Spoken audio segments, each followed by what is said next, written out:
So in this segment, we're going to be discussing some of the most unhinged comments I've read all year, which is Sammy Wilson blames Theresa May for Northern Ireland's difficulties following Brexit, and he makes some bold claims in this video.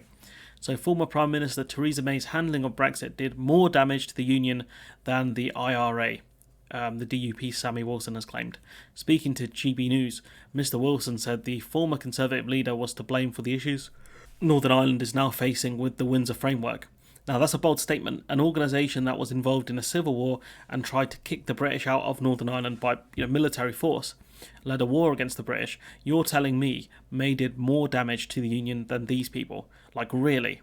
And his logic is flawless because he does not blame, of course, Brexit. He blames Theresa May. Just absolutely one of the most weird characters I've ever seen in politics. Wilson said, quote, she, Theresa May, made an agreement with the EU that there would be no hard border and no checks at all. No arrangement put in place to monitor trade between Northern Ireland and the Irish Republic. Once she had done that, and once we were in that box, then it was always going to be impossible and very difficult for the future Prime Minister to get that changed, end quote. I mean, she protected the Good Friday agreement. That's all that was. So we know it's not, an agreement that you like, that Sammy Wilson likes.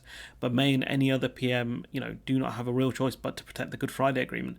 The DUP might have been happy to put the border between Northern Ireland and Ireland, essentially a hard border. But doing that opens a Pandora's box that no respectable PM or even the disrespectable PMs want to open.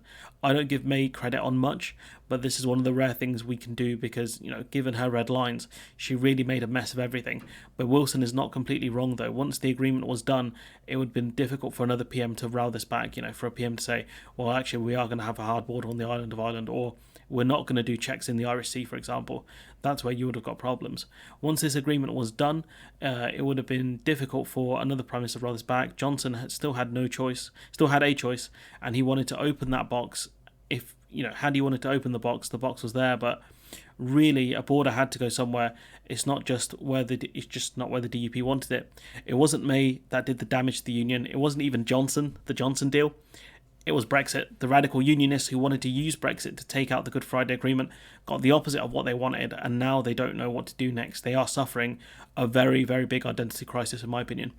Mr Wilson claimed that May's actions had damaged the Union more than the actions of the Republican paramilitaries during the Troubles, saying, quote, and then of course we're left with the situation we have now today. Don't forget terrorists tried to drag us out and bomb us out of the Union, end quote.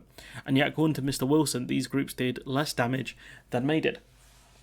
The reason that unionism is having such an identity crisis, in my opinion, is that unionists have not accepted the fact that the separation between Northern Ireland and GB is just a trade border.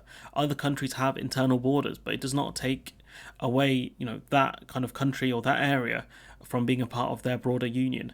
Had the unionists accepted the protocol and then used that as an argument against Irish unification, it would have made more sense, because as Sunak points out, Northern Ireland is in a very unique situation, one that could with stability bring a lot of investment, especially given how there are more shipping ferries coming out of Ireland due to Brexit, more ferries going to France, for example, from Ireland.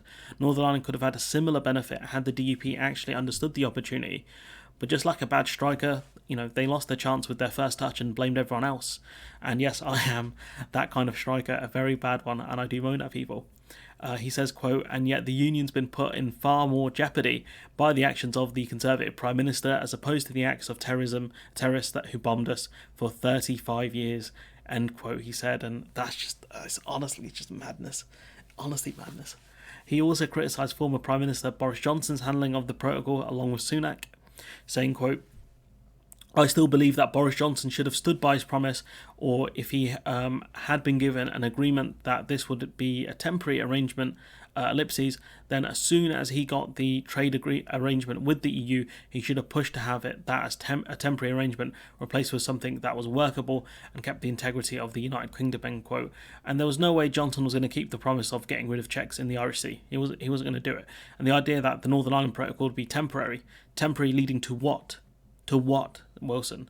Without the Northern Ireland Protocol, the DUP probably thought Ireland and the EU would have been baited into putting up a hard border on the Isle of Ireland because of the need for checks on goods, and then use that to blame Ireland for breaking the Good Friday Agreement. Of course, only a clown would have blamed the island for this, but this was the plan. But the DUP failed to understand that Johnson was crazy, but he sought power, not to rule over a completely collapsed country. We would have seen a trade war with the EU and from the US, potentially been sanctioned by both. Do you think Joe Biden would have just let this slide? Plus, the president can start a trade war on their own. We know this because Trump did it. Think, people, actually use your brain. There's a reason why agreements are written down and often include ramifications for breaking said agreements. So, he says, quote, "So Theresa May put us in the position. Boris Johnson didn't fight hard enough to get us out of that position. And of course, Sunak has tried to change it, made some minor changes to it, but the fundamentals are what Theresa May agreed," end quote. And I do wonder when Mr. Wilson will understand this. When May said no to freedom of movement, it meant that any move to keep the UK in the single market was cooked. It was done. It would have been impossible. So May, under her interpretation, meant leaving the single market by having to keep the border between Northern Ireland and Ireland open. Johnson is not the Joker. He was never going to make that move as close as he pretended to be to it. He was never going to get rid of checks in the Irish Sea. Sunak has changed tack, maybe because he realised that an antagonistic relationship with the EU will just hold the UK back. But overall, Brexit has caused this mess, and the DUP has not figured that out yet. The thing that's done the most damage to the union was not May, was not Johnson, was not Rishi Sunak, but it was the decision to leave the EU, in which they supported. Ironic, isn't it? They are the architects of their own downfall. Anyways, I'm going to leave it there. Let me know what you think in the comments below. Like, comment, share, subscribe, support the channel on Patreon if you can, and hopefully I'll see you in the next one.